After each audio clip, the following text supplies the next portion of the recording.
A heart once soft can quickly turn into a blade of cold, hard iron when pushed to the breaking point. Witness the sharp edge of revenge as it cuts through the lies and settles the final score. Click subscribe now to see the ultimate price of a broken promise. He had a briefcase. He had a manila folder thick enough to be a small novel. And when he sat down across from me at the coffee place on Glenwood Avenue, he folded his hands on the table the way he always did when he was about to explain why something couldn't be done, and said the one sentence I hadn't prepared myself for. Dad wanted to make sure you and Isla were taken care of. I looked at him for a long moment. Then I said, no, that's not why you're here. Didn't blink. I was right. That was October 2024. Let me start from the beginning. Because the beginning is the part that matters. The part that explains everything else. February 14th, 2020. My husband left for his shift at Station 7 just after 5 in the morning. I was 27 weeks pregnant. I heard him in the kitchen, heard the coffee maker, heard him come to the bedroom doorway and say, "Don't get up, I'll call you on break." He smelled like soap and cold air from outside. I said, okay, I went back to sleep. I never spoke to him again. The call came at 2:47 in the afternoon. Unknown number, area code 919. I answered from the couch where I'd been grading my third graders' reading response journals, a bowl of crackers balanced on my knee. Is this Serena Voss? Yes. This is Wake Med Medical Center. You're listed as emergency contact for Calvin Voss, firefighter, Station 7. Everything after that is noise. I remember the word critical. I remember the phrase structural collapse. I remember driving myself to the hospital, which I shouldn't have done, but there was no one else to call. I remember the waiting room. I remember the chaplain who appeared out of nowhere and sat down beside me without saying anything, and how that silence told me everything I needed to know before any doctor came out. My husband was pronounced dead at 5:18 p.m. He was 31 years old. A warehouse fire in the district off New Bern Avenue. The roof had held for 6 minutes, then it didn't. They took me to see him. His hand was still warm. I don't know how long I was in that room. I know that at some point a nurse came in, and I know I told her my stomach hurt. And I know she looked at me, really looked at me, and said, "How far along are you?" She hit a button on the wall. Our daughter was born via emergency C-section at 11:04 that night. She weighed 2 pounds and 1 ounce. She didn't cry. The delivery team worked in silence, and I watched their faces instead of hers, reading their expressions the way you read weather, trying to calculate how afraid to be. Very afraid, it turned out. I'd written Isla on my intake bracelet in the planned name field, back when filling out hospital paperwork felt like something that would matter someday. A nurse pointed at it and said, "Isla it is." And then my daughter was carried out of the room to somewhere I couldn't follow. I woke up in recovery alone. A neonatologist named Dr. Paris came in before 7 the next morning. She sat at the end of my bed and spoke carefully, the way doctors do when they've practiced delivering hard news, without delivering it too fast. Isla was in the level 3 NICU, ventilator, feeding tube, monitoring for intraventricular hemorrhage, retinopathy of prematurity, lung development. 86% survival rate for babies born at 27 weeks. Complications were, in her word, expected. She handed me a Polaroid. Isla was smaller than a loaf of bread. I could count her ribs through the photo. A financial coordinator named Susan came to my room that afternoon. She was very kind and very sorry to bother me. But the NICU cost $10,200 per day. My insurance through the school district capped at $280,000 annually. My C-section and emergency care had already processed $9,400 against my out-of-pocket maximum. She slid a paper across the tray table. We needed $44,000 by Friday at 5 p.m. 4 days away, to cover the gap between what insurance would immediately process and what the hospital required to hold Isla's NICU placement at WakeMed. If the payment didn't arrive, hospital policy required transfer to Duke University Medical Center in Durham, a good facility, a 40-minute drive, a different NICU team who hadn't been in that room at 11:04 p.m. and didn't know her case. Susan left. I lay there doing math. Calvin's department death benefits, 8 to 12 weeks to process. His life insurance, $200,000, same. Workers' compensation claim, open. But they'd confirmed it wouldn't cover NICU bills directly. My checking account, $7,211. Savings, $4,900. I had $12,000 and 4 days. I had my in-laws' phone number. My mother-in-law and father-in-law were somewhere in the inside passage, 5 days into a 10-day Alaska cruise they'd been planning since their 35th wedding anniversary 2 years earlier. I knew about the trip. I'd helped my mother-in-law pick out her formal dinner dresses back in November, standing in her living room while she held up 2 options and asked which one photographed better. The satellite connection dropped twice. On the 3rd try, she answered. Serena, her voice cracked immediately. Oh, sweetheart, we heard. Someone from the station called the ship's line, Calvin. She went quiet for a moment. We just can't believe it. I know. I waited. I need to tell you about Isla. I told her everything. The 27 weeks, the ventilator, the 44,000, the 4-day deadline. I'd had 6 hours to figure out how to say it clearly. Silence on her end, then, oh my God.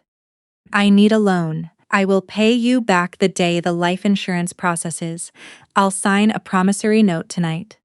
Let me talk to Harlan. Her voice shifted. We'll call you back tonight. We'll figure something out. She called back 3 hours later. My father-in-law was on the line. Serena. He had a particular tone I'd heard at family dinners when he was about to explain why something wasn't going to happen. We looked into disembarking early. To leave before the final port, we'd need to charter a private tender in Juneau. That's $3,400 just for the tender. And our deposits on the cruise, we're talking $8,500, non-refundable. I'm not asking you to come home, I said.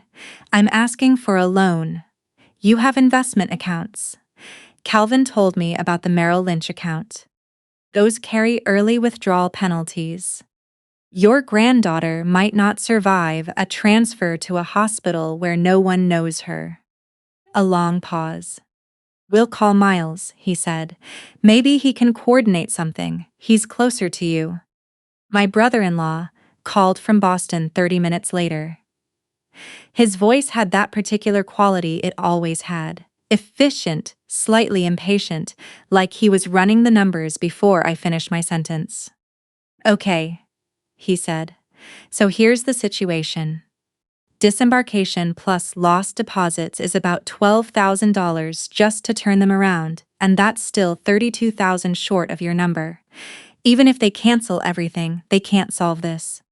Then help me get part of the way there.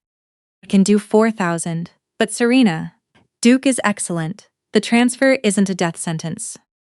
She has a team that's been with her since the night she was born. I get it, but you have workers' comp coming, you have life insurance coming. 8 weeks and you'll have resources. The crisis has a time limit. Miles, the deadline is 4 days, not 8 weeks, 4 days. He sent me $4,000 3 days later, not the 5 he'd said maybe, 4. I started a GoFundMe the night of the first call, 1 paragraph. My husband was a firefighter killed in the line of duty. Our daughter was born the same night at 27 weeks. We needed $44,000 to keep her at the hospital where she was born. I had 94 Facebook friends, most of them teachers from my school or parents of former students. 71 people donated. In 4 days, they raised $6,840. Calvin's family in Asheville, his dad's parents, an aunt, an uncle, wired $3,100 between them. Everything they had in checking. His aunt apologized that it wasn't more. I called my bank, denied, no proof of income while on leave. My total, $26,000 in change. I was short $17,949. It was Thursday morning. My mother-in-law texted me that Thursday afternoon. Serena, we've been talking and we think you need to consider all your options. $44,000 just isn't possible for us right now. We love Isla so much. We're going to come see her as soon as we dock Saturday. Please don't be upset with us. Try to rest. The text was sent at 3:41 p.m. Pacific time. They were somewhere near Ketchikan. I checked. 20 minutes later, my father-in-law emailed me. 4 paragraphs. He wrote about how devastating Calvin's loss was for them. He wrote that they'd worked their whole lives for this trip, and it had been 2 years in the planning. He wrote that he believed in me. He wrote that they'd wire $2,000 when they docked, and that life insurance would come through. And I just needed to stay positive and take it one day at a time. There was an attachment. I clicked it. My mother-in-law and father-in-law at the ship's formal dinner. She was in a black dress I recognized from a Christmas photo. He had his arm around her in a blazer. They had champagne flutes. They were both smiling at the camera. Underneath the photo, she'd typed a caption in the email body. Formal night, Alaska is beautiful. I read those 3 words 4 times. Then I closed the laptop and sat in the NICU family room and felt something go very quiet inside me. Not sad. Not angry. Just quiet, the way a room goes quiet when you finally understand exactly what you're dealing with. Isla's oxygen had dropped twice that day. The neonatologist had told me that morning to prepare for the possibility of a brain bleed. My daughter was fighting for every breath, and her grandparents were drinking champagne in formal wear and finding Alaska beautiful. I didn't sleep. The next morning, a colleague who'd seen the GoFundMe called about a nonprofit called the Preemie Foundation. They approved a $12,000 emergency grant by 4 in the afternoon. The Raleigh Firefighters Union came through with $8,200 by noon. I paid the hospital at 4:54 p.m. 6 minutes to spare. That evening, I wrote one email back to my father-in-law. I didn't draft it. I didn't revise it. Don't send the $2,000. Don't call. Don't come to the hospital when you dock. You chose Alaska. I understand. But you don't get to choose Isla now. She is not your granddaughter anymore. Don't write back. He replied within the hour. You're in shock. We understand. We'll give you space and reach out when you're thinking more clearly. I blocked his number. I blocked my mother-in-law's number. I blocked my brother-in-law's number. I removed my in-laws' names from every field on Isla's hospital file. Isla came home after 91 days. She weighed 5 pounds and 3 ounces. She was still on supplemental oxygen. She needed eye exams every 6 weeks. She needed physical therapy twice a week. She was mine, just the 2 of us. Workers' compensation came through in August, a lump sum of $183,000. I bought a small house in Cary that September. I went back to my classroom. I joined a support group for NICU parents that met twice a month in a church basement on Kildare Farm Road, and I made 3 close friends there who became the only family Isla and I needed. 4 years passed. I didn't Google my in-laws, didn't look up my brother-in-law, didn't ask Calvin's family if they'd heard anything. I built a life, small, quiet, structured around Isla's therapy schedule and sight word practice and the particular rhythm of just the 2 of us. Isla hit every milestone late and then hit them. She walked at 19 months. She talked at 2. She got glasses at 22 months, purple frames with little flowers on the stems that she refused to take off even at bedtime. She was small for her age and fierce in a way that made her teachers use the word determined at every conference, which I always took as a compliment. She didn't ask about her grandparents much. Once she asked if I had a mommy. I told her I had one a long time ago and that sometimes families change. She thought about it and asked if we could have mac and cheese for dinner. We had mac and cheese. Isla started pre-K in September 2024. She had a best friend named Emma and a new friend named Toby, who she described as very silly but in a good way. She could count to 100. She recognized 30 sight words. She ran into the classroom on her first day without looking back. I stood outside and thought, we made it. The call from my brother-in-law came 3 weeks later. Tuesday morning, Boston area code. I almost didn't answer. Serena. His voice was different, older, careful in a way I hadn't heard before. Don't hang up, I have bad news. His parents had died 6 weeks earlier.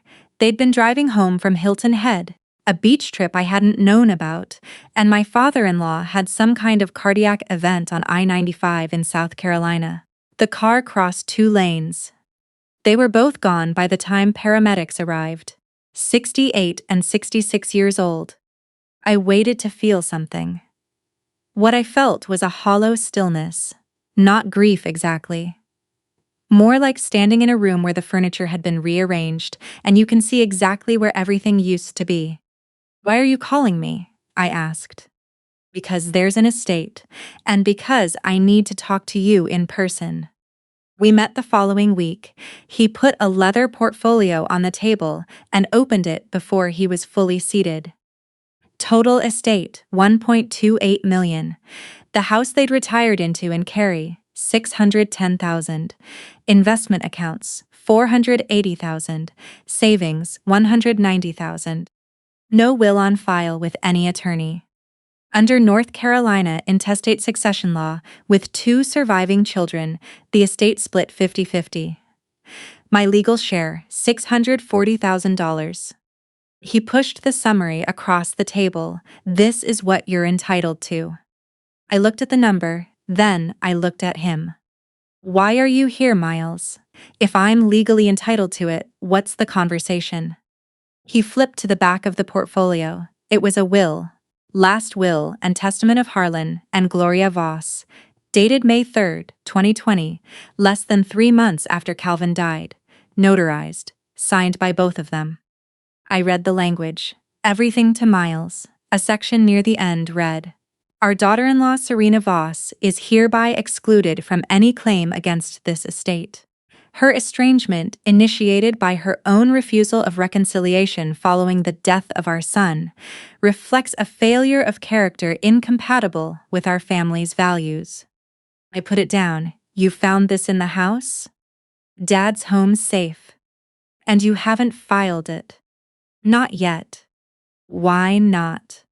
He looked at his coffee. Because I've had 6 weeks to think about what happened in February 2020. That's not an answer. Because I'm not sure it's right, he said quietly. That's the answer. I almost laughed. You told me the transfer to Duke wouldn't be a death sentence. You told me I needed to manage my expectations. You told me they were right to stay on the cruise. And now you're not sure it's right. I was wrong.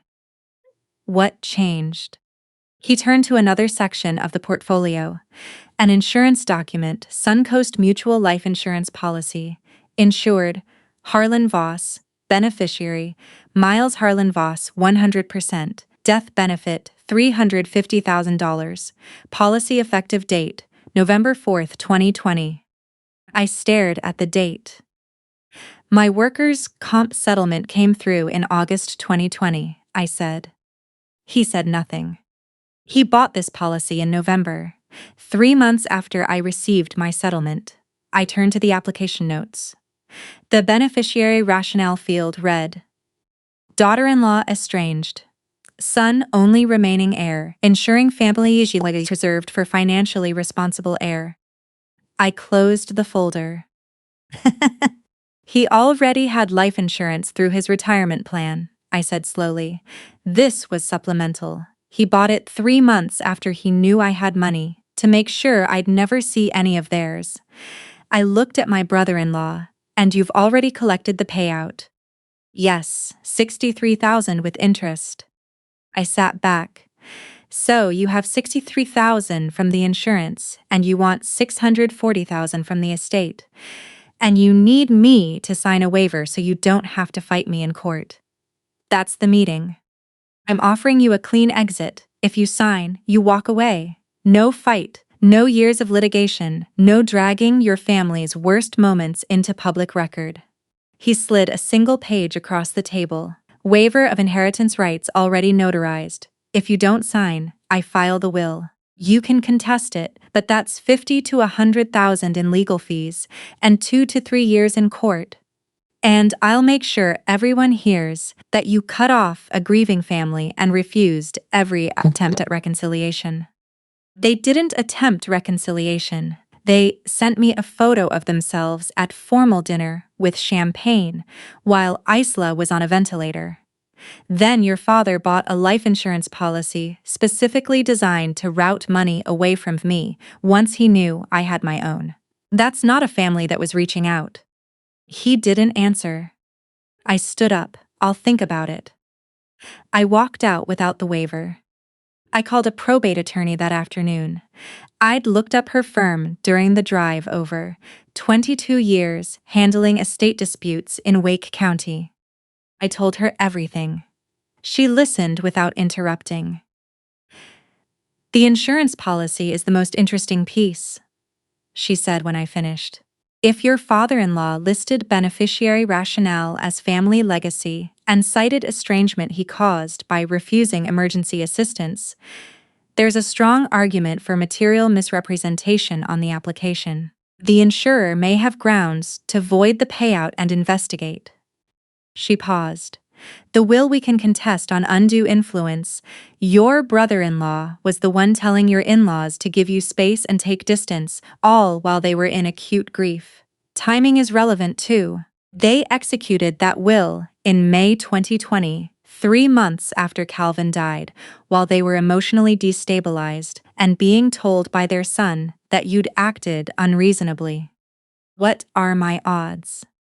On the estate, 65 to 35 in your favor if we litigate.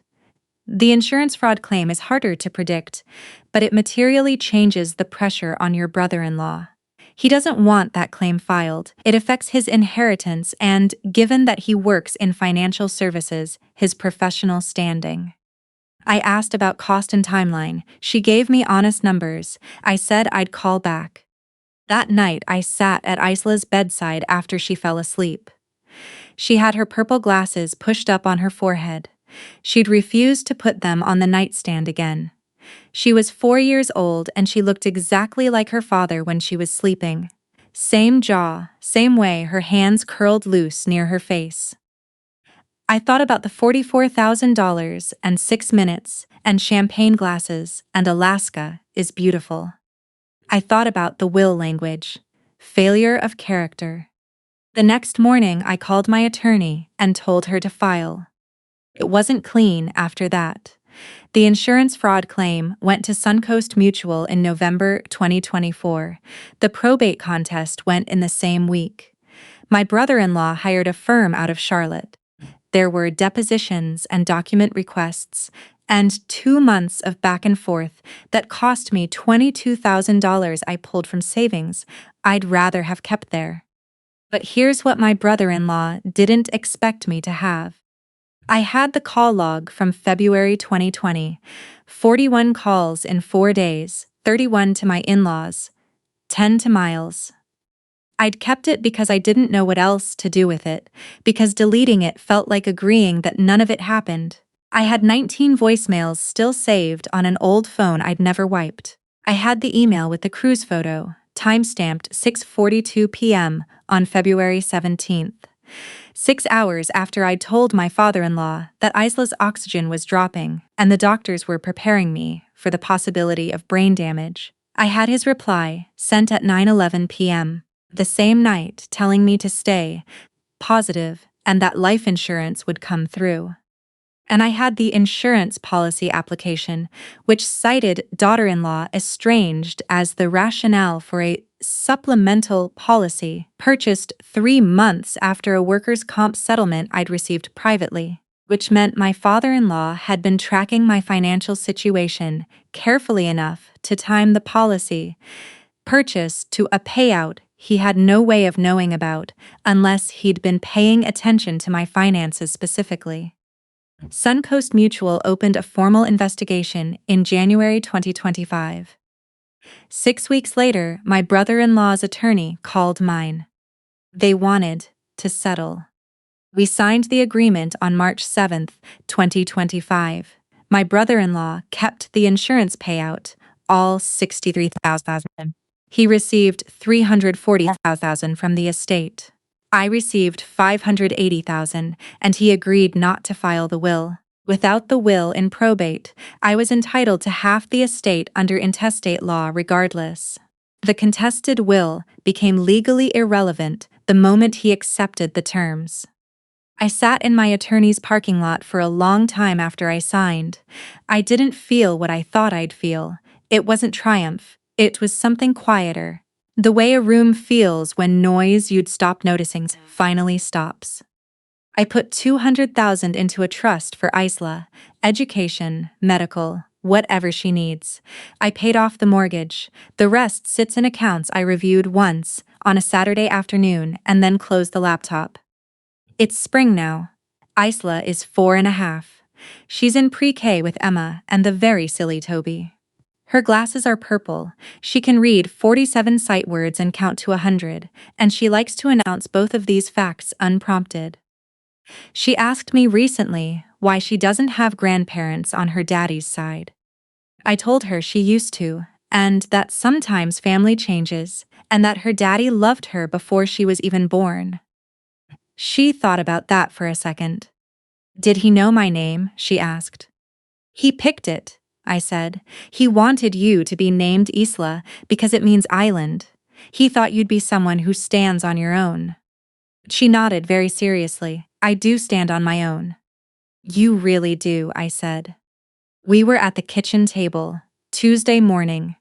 April light, coming through the window at that low, soft angle it has in spring, catching the purple frames of her glasses. She looked exactly like her father when she was concentrating. I am 32 years old. I have a mortgage-free house, a daughter who stands on her own, and a settlement I never wanted to fight for, but did. I don't have in-laws anymore. I don't have a brother-in-law. I have 3 close friends, and a job I'm good at, and a daughter I'm raising to understand that love and showing up are the same thing, and that the people who confuse them with money will eventually have to account for the difference. I don't think about the champagne photo every day anymore.